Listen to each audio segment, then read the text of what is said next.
ବଉଳଯୋଡ଼ି ଗ୍ରାମରେ ସ୍ୱଚ୍ଛତା ହିଁ ସେବା।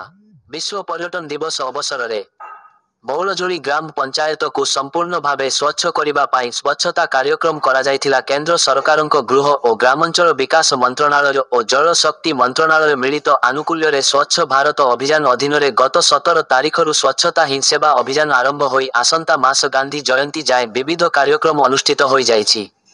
ଏହି ପରିପ୍ରେକ୍ଷୀରେ କୁକୁଡ଼ାଖନ୍ତି ବ୍ଲକ ପକ୍ଷରୁ ଗ୍ରାମାଞ୍ଚଳରେ ସ୍ୱଚ୍ଛତାକୁ ପ୍ରାଧାନ୍ୟ ଦିଆଯାଇ ବହୁ କାର୍ଯ୍ୟକ୍ରମ ଆୟୋଜିତ ହୋଇଛି। ଗ୍ରାମ ପଞ୍ଚାୟତ କାର୍ଯ୍ୟନିର୍ବାହୀ ଅଧିକାରୀ ସୁଦାମ ମଲ୍ଲିକଙ୍କ ତତ୍ତ୍ୱାବଧାନରେ ଗୁରୁବାର ବଉଳଯୋଡ଼ି ଗ୍ରାମ ପଞ୍ଚାୟତ ଅଧୀନରେ ଥିବା ବିଭିନ୍ନ ସାହି ଓ ମନ୍ଦିରଗୁଡ଼ିକ ପରିସରରେ ସ୍ୱଚ୍ଛତା ହିଁ ସେବା ଅଭିଯାନ କାର୍ଯ୍ୟକ୍ରମ ଆୟୋଜିତ ହୋଇଥିଲା। ଏଥିରେ ସ୍ଥାନୀୟ ସରପଞ୍ଚ ଚିତ୍ତରଞ୍ଜନ ବିଶୋଇ ଆନୁଷ୍ଠାନିକ ଭାବେ ଶୁଭ ଆରମ୍ଭ କରିଥିଲେ। ସ୍ୱଚ୍ଛତା, ପରିବେଶ ସୁରକ୍ଷା, ପଲିଥିନ ଓ ଏକକ ବ୍ୟବହାର ପ୍ଲାଷ୍ଟିକ ବର୍ଜନ ସହ ସ୍ୱଭାବ ସ୍ୱଚ୍ଛତା, ସଂସ୍କାର ସ୍ୱଚ୍ଛତା ବାର୍ତ୍ତା ପ୍ରଦର୍ଶିତ କରିଥିଲେ।